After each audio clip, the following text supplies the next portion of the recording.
Is carnivore the next step after keto and paleo for longevity?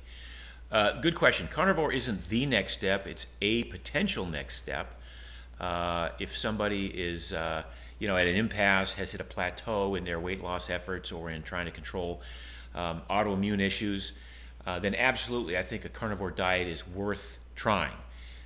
There's lots of great research on it now, not just coming out of the lab, but lots of anecdotal reports of people having amazing recovery from autoimmune issues, from skin issues, from energy issues, and I think a lot of it has to do with the fact that the carnivore diet is like the ultimate elimination diet, right? You're coming down to just eating protein and healthy fats from animal sources.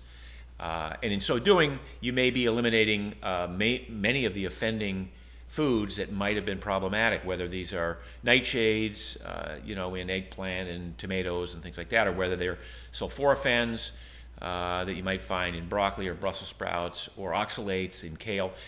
So many of these components in vegetables that we used to think were good for us and healthy might be problematic for a lot of people. So with that in mind, I think it's a worthwhile exercise in a personal experiment to go try a carnivore diet if you've hit an impasse in your other attempts at adjusting your way of eating.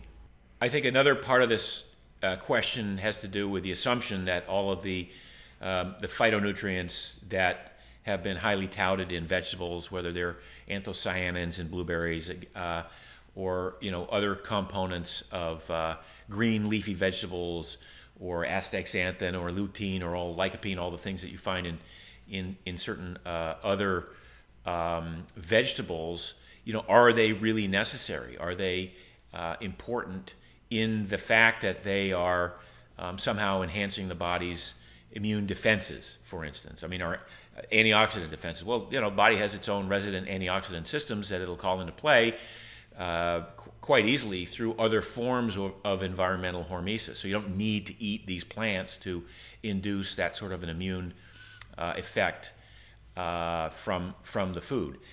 Fiber is a big question. Like, is fiber necessary? And when you embrace a carnivore diet and you stop eating soluble and insoluble fiber, is that going to affect your digestive system? And in almost all cases of people who go to a carnivore diet, the answer is no. It actually, people find that they become more regular as a result of having eliminated certain forms of fiber from their diet.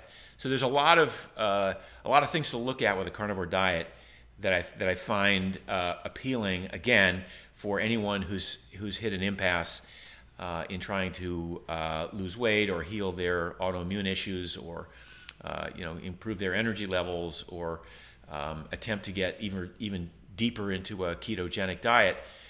Lots of good reasons to try this, and a lot of research backing up the fact that maybe we don't need the sorts of plants in our diet that we thought we did. Having said that, do I recommend a carnivore diet for the rest of your life? Look, I enjoy a wide variety of foods, so I'll go carnivore for a while, and then I'll reintroduce some of those foods that I've eliminated. Certainly pay attention to the effects those foods have when I reintroduce them. And I think it's a great way to kind of come up with a way of eating that works ideally for you for the rest of your life.